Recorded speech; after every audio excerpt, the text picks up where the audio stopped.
ভাগ্যের সাথে কিছু কিছু সময় আপনি লড়াই করে জিতে যাবেন। প্রতিপক্ষ যত শক্তিশালী হোক না কেন আপনি কৌশল করে এগিয়ে যাবেন।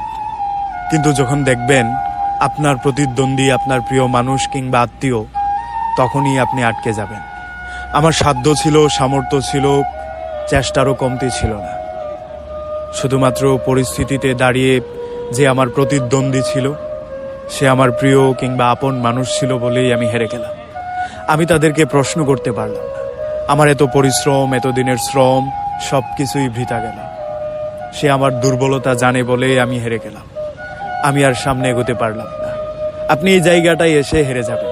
এদেরকে আপনি প্রশ্ন করতে পারবেন না, এদেরকে জানাতে পারবেন না আপনার এই একটু হেলাই ফেলাইয়ের জন্য আমার এতদিনের স্বপ্ন বৃথা হয়ে গেছে, আমার এতদিনের পরিশ্রমের মুখে পানি পড়ে গেছে। এই মানুষগুলোকে নিয়ে সামনে এগোনো খুবই কঠিন। এই মানুষ